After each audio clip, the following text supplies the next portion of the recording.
अफजल खानाच्या वधाचा बदला घेण्यासाठी त्याचा मुलगा फाजल खान आणि सिद्दी जोहर. कसा होता सिद्दी जोहर? उन्मत्त सिद्दी जोहर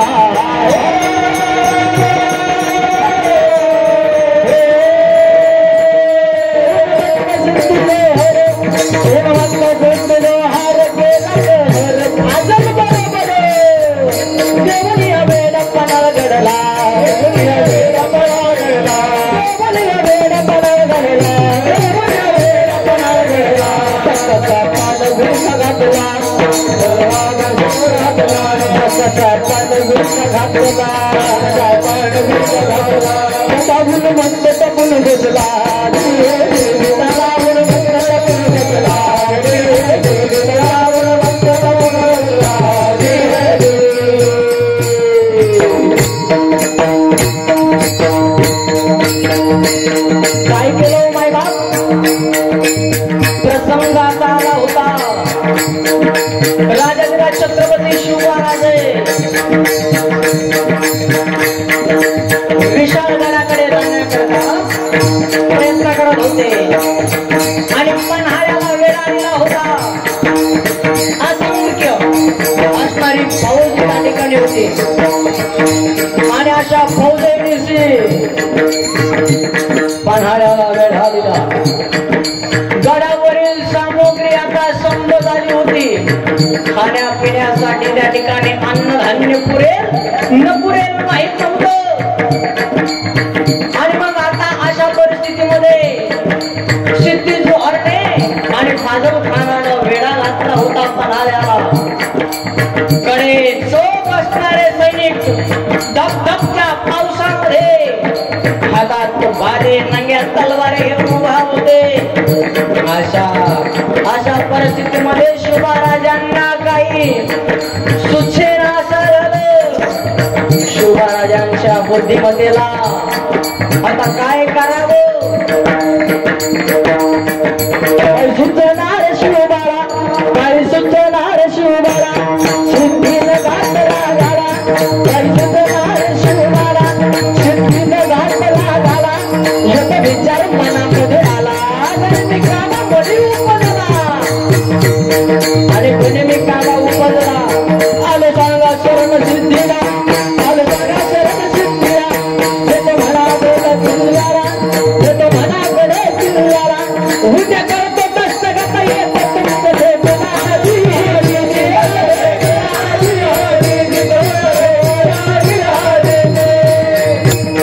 आणि भेट अरे भेट भेटीसाठी नको कोण म्हणताय?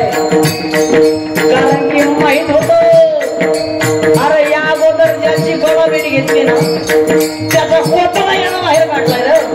मग अरे ऐसा वैसा नहीं है ये शिवा. इस काफर ने अफजल खान को फाड़ा था. ऐसा है ये शिवा. इसलिए भेट की अर्जी स्वीकार मत करो असा एक विचार यायचा. आणि दुसरी गोष्ट असं वाटायचं त्या दरबारामध्ये माझं कौतुक होईल. अरे जो जो जो काम अफजल खान न कर सका वो अब हम सिद्दी जोहर शिवा को कैद कर ले जाएंगे और बड़ी बेगम साहिबा के दरबार में उसे पेश करेंगे. जो कोई ना कर सका वो अब हम सिद्दी जोहर करेंगे. असं त्या ठिकाणी मनात यायचं. एक प्रसंग डोळ्यासमोर यायचा, अफजल खान फाडलाय. तर दुसरा प्रसंग डोळ्यासमोर यायचा, विजापूर दरबारात माझं कौतिक होईल. काही केलं पाहिजे. आणि मग राजे शरण येणार आहे, राजे शरण येणार आहे असं असणारं कागदावरती लिहिलं. लखोटा त्यांच्यापर्यंत पाठवला आणि सर्व असणारा जनसागर होता जो वेडा होता ते सर्वच्या सर्व आनंदित झाले. आणि त्याच दिवशी संध्याकाळच्या वेळेला, त्याच दिवशी रात्रीच्या समयाला शिवराजांनी एक युक्ती केली. काय युक्ती केली? प्रहलाद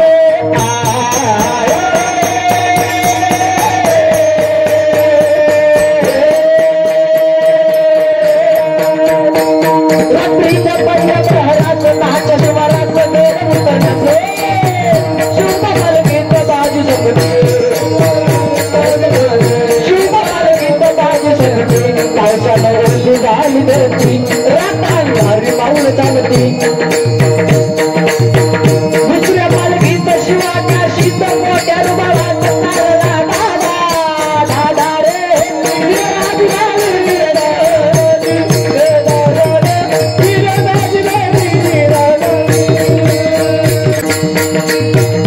एका पालखीत राजे बसले दुसऱ्या पालखीत शिवा काशीदाला बसवलं आणि आता माहित आहे का रे शिवा तुला माहित आहे तुला शत्रूच्या घरात गेल्यानंतर तुझं काय होणार आहे माहित आहे होय राज आहो जन्माला जरी शिवा नावी म्हणून जन्माला असतो तरी मरणाला शिवा काशील म्हणून नाही तर छत्रपती शिवा राजा म्हणून धरण्याचे संधी आपल्याला प्राप्त होते हे भाग्य का थोडे राजे असं म्हणणारे त्यांचं बलिदान आठवारे माई बापांनो एवढे अन्याय अत्याचार या ठिकाणी व्हायला नाही पाहिजे आणि मग पालखीत बसले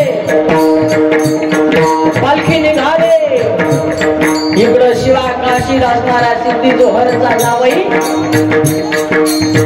सिद्धीनं त्या ठिकाणी त्याचा जावई त्यानं त्याला पकडलं आणि त्या ठिकाणी शामियान्यामध्ये आणण्यात आलं शामियान्यामध्ये आणल्याच्या नंतर विचारता झाला बोल हे काकर भाग कर जा रहा था अब आया ना उस पहाड़ के नीचे आप देखते हैं इसकी गर्दन मरण लागले है असं म्हणून तेवढ्यात असलेला एक जण आला त्याचं नाव आहे फाजल खान आणि बोलता झाला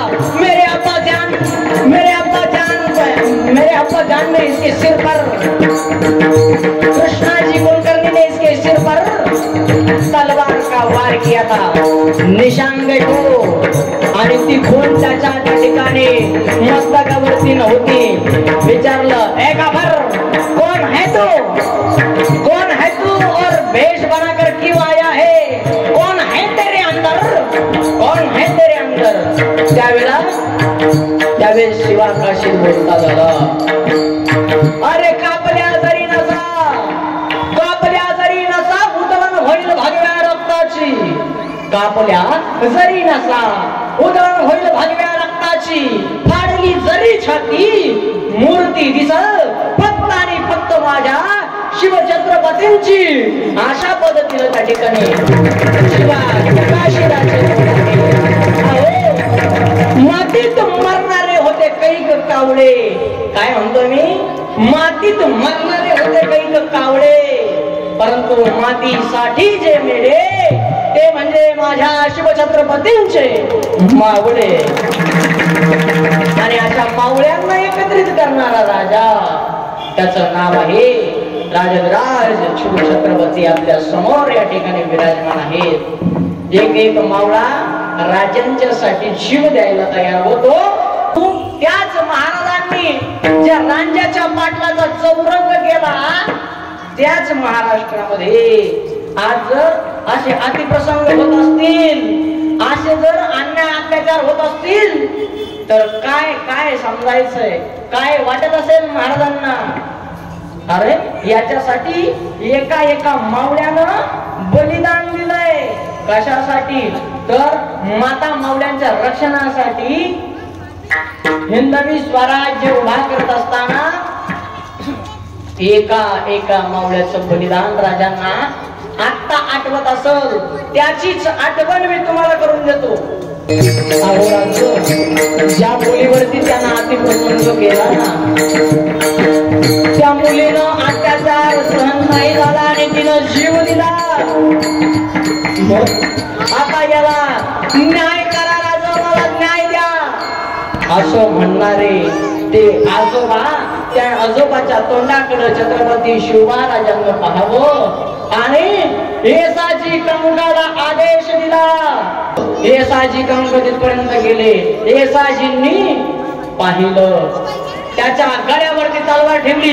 ज्या मुलीवरती अतिप्रसंग तू केलास त्या मुलीला जीव दिलेला आहे. राजांनी तुला दरबारात बोलवलंय. राजाच्या पाटलाला येसाजींनी राजवाड्यात आणलं, राजांच्या समोर हजर केलं आणि पाटील त्याच्या गुरमीत बोलू लागला. कोण रे? कोण तो राजा? अरे त्याचा बाप आदिलशाहच्या दरबारात उजरत करतो, त्याचं पोर, आणि तो स्वतःला राजा म्हणून घेतोय. अरे आम्ही पाटील आहोत, पाटील, आम्ही पाटील आहोत. सांगा तुमच्या राजाला. गुरमीतच होता, राजांच्या दरबारात आणला तरी देखील गुरमीतच होता. अरे सोडा सोडा साखरदंडाने जखडवलेला, परंतु सोडा सोडा बोलत होता. तेवढ्यात राजांनी शिक्षा सुनावली. शिक्षा होती पाटलाचे दोन्हीचे दोन्ही हात कलम करा. शिक्षा होती पाटलाचे गुडघ्यापासून पाय तोडा आणि पाटलाचा चौरंग करा. कशी होती शिक्षा? तर पाटलाचा चौरंग केला. त्या काळामध्ये आज अतिप्रसंग करणाऱ्याचा भर चौकात चौरंग का होत नाही आहे का? सर्वजण झोपल्यागत त्या ठिकाणी आहो. कशासाठी? केव्हा आपण जागे होणार आहे झोपेतून? आता अतिप्रसंग करतो ना, भर चौकात त्याला छत्रपती शासन म्हणजेच राजांच्या विचाराचं शासन त्याला झालं पाहिजे. कारण की अरे स्वतःच्या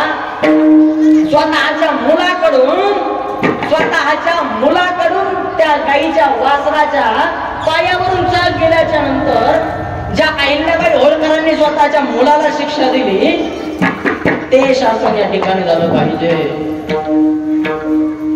राजांचं शासन या ठिकाणी झालं पाहिजे. आणि अशा प्रकारे त्या ठिकाणी शिक्षेची बजावणी झाली. शिक्षेची झाली बजावणी.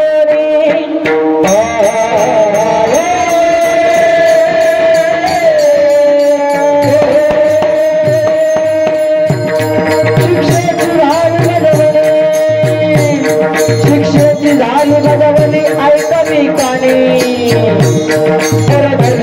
हाताने हात टाका कापुनी, जे पाय गेले धावणे ते डावे गुडघे पाठवणे. पाटीलकी ठेवावी ध्याने ठेवावी ध्याने. त्याची पाटीलकी जप्त केली.